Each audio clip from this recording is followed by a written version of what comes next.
ఎన్నికల్లో గెలిచేది ఎవరు? 3 సార్లు గెలిచాం, 4వ సారి కూడా గెలుపు మాదే అంటుంది ఆమ్ ఆద్మీ పార్టీ. ఢిల్లీ మారుతోంది, బీజేపీ వైపు చూస్తోంది అంటున్నారు కమల్నాథులు. ఓడిన చోటే గెలిచి నిలుస్తామంటూ అసెంబ్లీ ఎన్నికలకు కాంగ్రెస్ సై అంటుంది. 1.5 కోటి మంది ఓటర్లున్న ఢిల్లీ అసెంబ్లీకి ఫిబ్రవరి 5న ఎన్నికలు జరుగుతుండగా పార్టీల బలాబలాలపై V6 గ్రౌండ్ రిపోర్ట్ మీకోసం.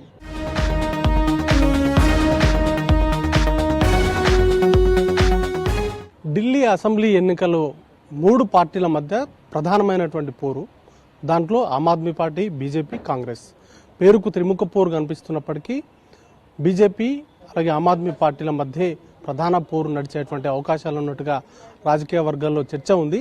అయితే అంతకుముందు 15 ఏళ్ల పాటు అప్రతిహాసంగా ఢిల్లీని ఏలినటువంటి కాంగ్రెస్ పార్టీ ఈసారి ఎట్టి పరిస్థితుల్లో కూడా పుంజుకోవాలి, తిరిగి ఢిల్లీని హస్తగతం చేసుకోవాలనేటువంటి లక్ష్యంతో పావులు కలుపుతోంది. ఈ ఎలక్షన్స్ మాత్రం కొంత డిఫరెంట్ సినారియో అయితే రాజకీయ వర్గాల్లో చర్చ ఉంది.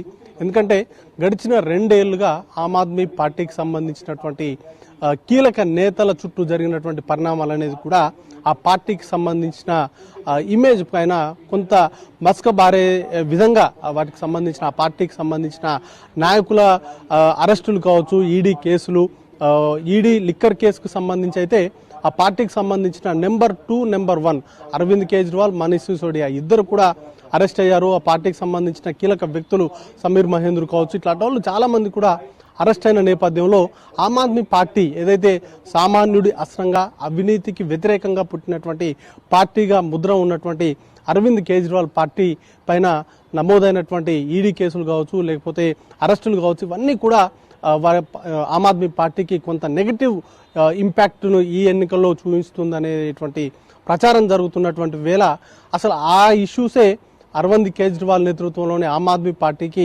అస్త్రాలుగా మారబోతున్నాయి అంటూ కూడా ఆమ్ ఆద్మీ పార్టీకి సంబంధించిన కీలక నేతలు చెప్తున్నారు. ఈడీ కేసులో లిక్కర్ పాలసీకి సంబంధించి తాను అరెస్ట్ అయ్యి ఎప్పుడైతే బెయిల్ పైన విడుదలై బయటకు వచ్చిన తర్వాత ఆయన సీఎం పదవికి రాజీనామా చేసి అతిషిని ఆ స్థానంలో కూర్చోబెట్టారు. ఢిల్లీ ప్రజలు తిరిగి తనకు మ్యాండేట్ ఇస్తే తప్ప తను సీఎం కుర్చీలో కూర్చోనంటూ కూడా ఆయన వాగ్దానం చేసి మరి ఈ ఎన్నికలకు వెళ్తున్నారు.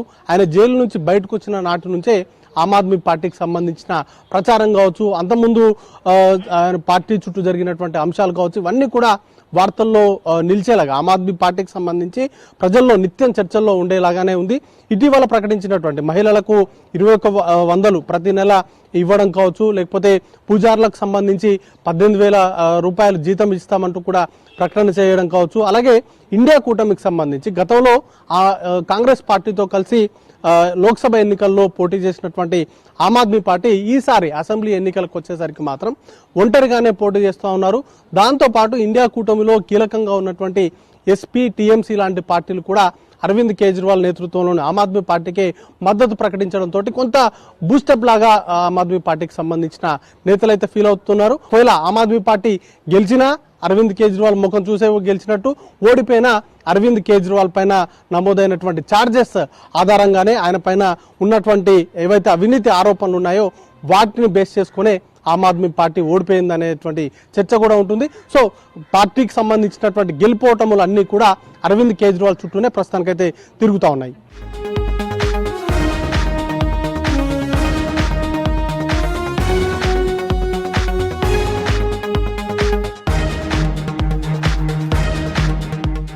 ఢిల్లీ అసెంబ్లీ ఎన్నికలను కాంగ్రెస్ పార్టీ అత్యంత ప్రియారిటీగా తీసుకుంది.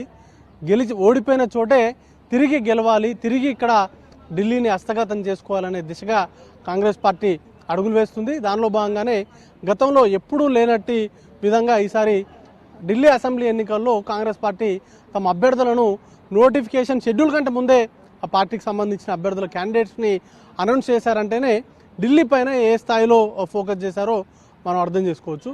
1998 నుంచి 2013 వరకు షీలా దీక్షిత్ నేతృత్వంలో కాంగ్రెస్ పార్టీ అప్రతిహాసంగా 15 ఏళ్ల పాటు వరుసగా 3 టర్మ్స్ కూడా ఇక్కడ కాంగ్రెస్ పార్టీ ప్రభుత్వాన్ని ఏర్పాటు చేసింది. షీలా దీక్షిత్ మరణం తర్వాత పార్టీకి అన్ని కూడా అజయ్ మాకెన్ కావచ్చు, అల్కలంబా లాంటి సీనియర్ నాయకులు పార్టీని విస్తృతంగా పార్టీ బలాన్ని పెంచేందుకు అనేక ప్రయత్నాలు చేసినప్పటికీ లాస్ట్ 2 ఎలక్షన్స్లో కూడా కాంగ్రెస్ పార్టీ ఏమాత్రం కూడా ప్రభావితం చేయలేకపోయింది. బట్ ఈసారి ఎన్నికలు కొంత డిఫరెంట్గా ఉండబోతున్నాయి. ఎందుకంటే రెండు ఎన్నికల్లో కూడా Aam Aadmi party landslide victory, అంటే 2015లో జరిగినటువంటి ఎన్నికల్లో 67 స్థానాలు, 2020లో జరిగినటువంటి ఎన్నికల్లో ఆల్మోస్ట్ 62 స్థానాల్లో గెలిచింది. తర్వాత 2 లోక్సభ ఎన్నికల్లో కూడా బీజేపీ పార్టీ వన్ సైడ్గా 7కి 7 స్థానాలు గెలుపుతూ వచ్చింది. బట్ ఈసారి ఈ రెండు పార్టీల మధ్య, రెండు పార్టీలకు సంబంధించి ప్రజలు ఆమ్ ఆద్మీ పార్టీ వైపు అలాగే బీజేపీకి సంబంధించి రెండు పార్టీల పట్ల వ్యతిరేకతతో ఉన్నారు. కాబట్టి ఆ ఓటును ఎన్కాష్ చేసుకోవాలి అనేటువంటి ప్రయత్నాలు అయితే ముమ్మరంగా చేస్తున్నప్పటికీ అవి ఏ మేరకు ఫలిస్తాయి అనేది కూడా చూడాల్సి ఉంటుంది. అభ్యర్థులను ప్రకటించారు, మేనిఫెస్టోను కూడా అత్యంత ప్రతిష్టాత్మకంగా తీసుకున్నారు. గత కర్ణాటకలో కావచ్చు లేకపోతే తెలంగాణలో ఇచ్చినట్టుగానే ఇక్కడ కూడా కొన్ని గ్యారంటీలను అనౌన్స్ చేసేటువంటి అవకాశం ఉంది. ఇప్పటికే 2500 రూపాయల చొప్పున ప్రతి మహిళలకు ఇస్తామంటూ కూడా కర్ణాటక డిప్యూటీ సీఎం డికే శివకుమార్ తోటి కాంగ్రెస్ పార్టీ ఒక అనౌన్స్మెంట్ అనేది కూడా చేసింది. ఖచ్చితంగా రానున్నటువంటి రోజుల్లో ఇంకొన్ని పథకాలకు సంబంధించి కావచ్చు లేకపోతే మేనిఫెస్టోను కూడా అంతే ప్రతిష్టాత్మకంగా తీసుకొని రూపొందించేటువంటి ప్రయత్నాల్లో కాంగ్రెస్ పార్టీ ఉంది. గత 2 ఎన్నికల్లో జరిగినటువంటి పొరపాట్లను పునరావృతం కాకుండా ఈసారి చాలా పకడ్బందీగా నాయకుల మధ్య ఉన్నటువంటి ఏవైతే ఇష్యూస్ ఉన్నాయో వాటన్నిటిని కూడా పక్కన పెట్టి పార్టీ గెలుపు కోసం పనిచేయాలంటూ కూడా ఇప్పటికే కాంగ్రెస్ పార్టీకి సంబంధించిన అగ్రనాయకత్వం అంతా కూడా వారికి సూచనలు చేస్తున్నారు. కాంగ్రెస్ పార్టీకి ఏ మేరకు లబ్ధి చేకూరుతాయి, ఏ మేరకు ఉపయోగపడతాయి అనేది కూడా చూడాల్సి ఉంటుంది.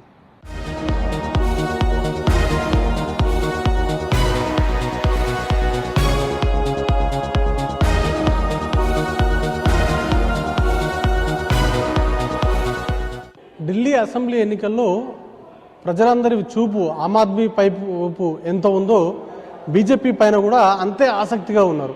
ఈసారి బీజేపీ పర్ఫార్మెన్స్ ఏ విధంగా ఉండబోతుంది అనే దానిపైన ఒకంత ఇంట్రెస్టింగ్ చర్చ అయితే ఉంది. ఎందుకంటే లోక్సభ ఎన్నికల్లో వార్ వన్ సైడ్ అన్నట్టుగా 7 స్థానాలకు 7 స్థానాలు కైవసం చేసుకుంటున్న బీజేపీ అసెంబ్లీ ఎన్నికలకు వచ్చేసరికి మాత్రం అందుకు పూర్తి భిన్నమైనటువంటి ఫలితాలను సాధిస్తూ ఉంది. లాస్ట్ 2 ఎలక్షన్స్లో కూడా బీజేపీ చాలా నామమాత్రపు ఫైట్ మాత్రమే ఆమ్ ఆద్మీ పార్టీకి ఇవ్వగలిగింది. 2013లో జరిగినటువంటి ఎన్నికల్లో సింగిల్ లార్జెస్ట్ పార్టీగా బీజేపీ అవతరించింది. 32 స్థానాల్లో బీజేపీకి సంబంధించిన అభ్యర్థులు గెలుపొందినప్పటికీ ఆ తర్వాత 2015, 2020లో జరిగిన అసెంబ్లీ ఎన్నికల్లో మాత్రం బీజేపీ ఏమాత్రం కూడా ప్రభావం చూపించలేకపోయింది. 93 నుంచి 98 వరకు బీజేపీ ఇక్కడ ప్రభుత్వాన్ని నడిపింది. 98 నుంచి ఇప్పటి వరకు కూడా 2024 వరకు కూడా బీజేపీ ఇక్కడ గవర్నమెంట్ను ఫామ్ చేయలేకపోయింది. ఇటు ఢిల్లీ లిక్కర్ పాలసీకి సంబంధించి మొదటిసారి తెరపైకి తీసుకొచ్చింది కూడా బీజేపీ పార్టీనే. బీజేపీ పార్టీకి సంబంధించిన ఎంపీల ప్రెస్ మీట్ తర్వాతే ఢిల్లీ లిక్కర్ పాలసీకి సంబంధించినటువంటి వ్యవహారం పైన ఈడీ కావచ్చు, సిబిఐ కావచ్చు రంగంలోకి దిగింది. ఆమ్ ఆద్మీ పార్టీకి సంబంధించిన కీలక నేతలైనటువంటి మనీష్ సిసోడియా, అరవింద్ కేజ్రీవాల్ లాంటి కీలక నేతలు జైల్లో ఉండొచ్చారు. వీటన్నింటి ఇంపాక్ట్ అనేది కూడా ఈ ఎన్నికల్లో ఉండేటువంటి అవకాశం ఉంది. ఆమ్ ఆద్మీ పార్టీ కన్వీనర్గా కేజ్రీవాల్ తను అత్యంత నిజాయితీ పరుణ్ణి అంటూ చెప్పుకుంటాడు. బట్ మాటలకు, ఆయన చెప్పే మాటలకు, ఆయన చేతలకు పొంతన లేదంటూ కూడా వీరు ఆరోపణలు చేస్తున్నారు. ఆ లిక్కర్ పాలసీకి సంబంధించినటువంటి వ్యవహారమే కాకుండా ఢిల్లీ అల్లర్లలో కూడా ఆమ్ ఆద్మీ పార్టీకి సంబంధించినటువంటి నేతల హస్తం ఉంది అనేటువంటి ఆరోపణలు కావచ్చు. అంతకుముందు ఆమ్ ఆద్మీ పార్టీకి సంబంధించిన సత్యేంద్ర జైన్ లాంటి కీలకమైనటువంటి నేతల ఈడీ కేసులు కావచ్చు, వీటన్నింటినీ కూడా వీటికి ఢిల్లీ ఎలక్షన్స్ పైన ఇంపాక్ట్ చూపించేటువంటి అవకాశం ఉన్నట్టుగా వారు భావిస్తూ ఉన్నారు. దాంతోపాటు కీలకమైనటువంటి నేతలను కూడా ఇటీవల కాంగ్రెస్ బీజేపీ పార్టీలోకి చేర్చుకున్నారు. ఆమ్ ఆద్మీ పార్టీకి సంబంధించిన కీలక నేతల్ని చేర్చుకొని వారికి కూడా సీట్లు అనౌన్స్ చేసినటువంటి సిచ్యువేషన్ ఉంది. అంటే ఏ ఒక్క అవకాశాన్ని కూడా వదులుకోకుండా ఈసారి గవర్నమెంట్ ఫామ్ చేయాలనేటువంటి లక్ష్యంతో బీజేపీ పావులు కలుపుతూ ఉంది. మహల్ని ఒక రాజభవనం లాగా మార్పులు చేశారు. దాంట్లో స్విమ్మింగ్ పూలు లేకపోతే మినీ బారు ఇట్లాంటివన్నీ చేశారు. దాంట్లో కోట్ల రూపాయల ప్రజాధనాన్ని దుర్వినియోగం చేశారనేటువంటి ఆరోపణలను బీజేపీ చేస్తూ ఉంటే వాటిని తిప్పుకొట్టేలాగా ప్రధాని మోడీ వ్యవహరిస్తున్నటువంటి తీరు, ముఖ్యంగా ఆయన ధరిస్తున్నటువంటి బట్టలు కావచ్చు లేకపోతే కళ్ళజోడు కానుంచి షూస్ వరకు ప్రతిదాన్ని కూడా ప్రజల్లోకి అంతే బలంగా తీసుకెళ్తున్నారు. ప్రధాని చేసేది ఏంటి, ప్రధాని ఉంటున్నటువంటి ఇల్లు అయ్యేటువంటి ఖర్చు ఎంత, వీటన్నిటిని కూడా ప్రజల ముందు పెట్టి ఇటు ఆమ్ ఆద్మీ పార్టీ కౌంటర్ అయితే ఇస్తుంది. సో చూడాల్సి ఉంటుంది. రెండు పార్టీలు పరస్పరం ఆరోపణలు చేసుకుంటున్నారు. మార్పు అనేది బీజేపీ తోటే సాధ్యమవుతుంది. ఎందుకంటే సెంట్రల్ గవర్నమెంట్లో బీజేపీ పార్టీ అధికారంలో ఉంది.